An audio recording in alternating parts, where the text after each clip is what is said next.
लोग कहते हैं कि आईना कभी झूठ नहीं बोलता, लेकिन क्या होगा अगर आईना सच बोलना शुरू कर दे? और वो सच आपकी शक्ल से नहीं बल्कि आपके इरादों से जुड़ा हो। ये कहानी निशा की है, जिसने एक पुराने बाजार से नक्काशीदार चांदी का आईना खरीदा था। उसे नहीं पता था कि वो सिर्फ एक आईना नहीं बल्कि किसी के रुके हुए वक्त का दरवाजा था। निशा ने अपने बेडरूम की दीवार पर उस आईने को टांग दिया। आईना बहुत खूबसूरत था, लेकिन उसे देखते ही एक अजीब सी ठंडक का एहसास होता था। पहले दिन जब निशा ने उसमें अपनी शक्ल देखी तो उसे लगा कि उसका अक्स 1 सेकंड की देरी से हिल रहा है। जैसे उसने पलकें झपका लीं, लेकिन आईने वाली निशा ने एक पल बाद झपकाई।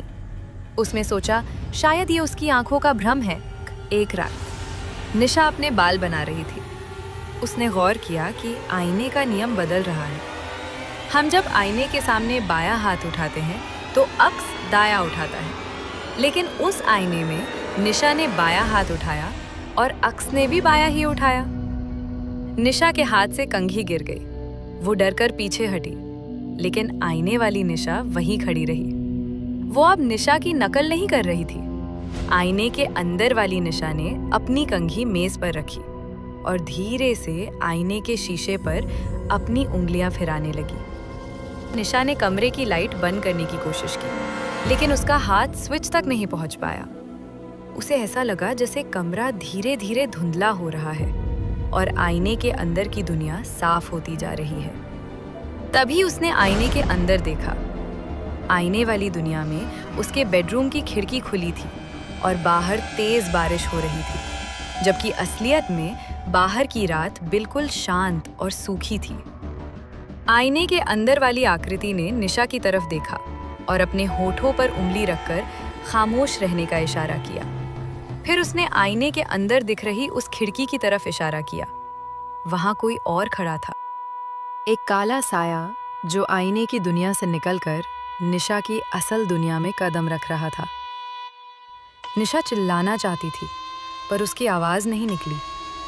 उसने देखा कि आईने के अंदर वाली लड़की अब निशा की तरह नहीं दिख रही थी। उसका चेहरा धीरे धीरे बदल रहा था। वो पुरानी और थकी हुई लगने लगी थी। अब तुम्हारी बारी है बाहर रहने की।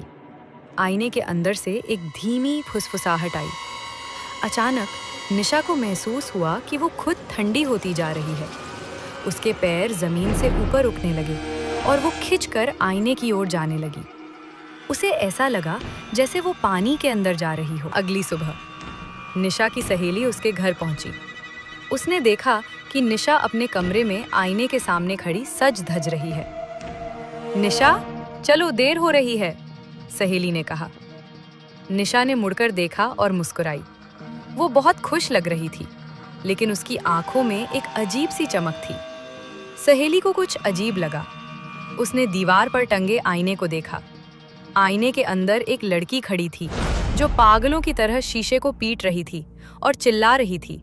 उसकी शक्ल बिल्कुल निशा जैसी थी, लेकिन बाहर खड़ी निशा ने शांति से आईने पर एक मखमली कपड़ा डाल दिया और कमरे से बाहर निकल गई। अब बाहर वाली निशा आजाद थी और असली निशा उस चांदी के फ्रेम में कैद होकर एक बेजान अक्स बन चुकी थी।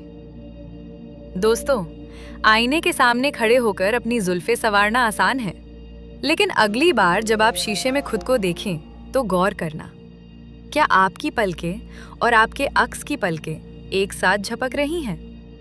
कहीं ऐसा तो नहीं कि शीशे के उस पार वाला हिस्सा आपसे बाहर आने की इजाजत मांग रहा हो?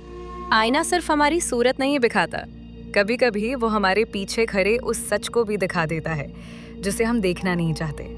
निशा तो अब उस चांदी के फ्रेम में कैद है, लेकिन क्या आपने गौर किया है आपके कमरे का आईना आज कुछ ज्यादा ही चमक रहा है? अगली डरावनी यात्रा के लिए अभी सब्सक्राइब करें।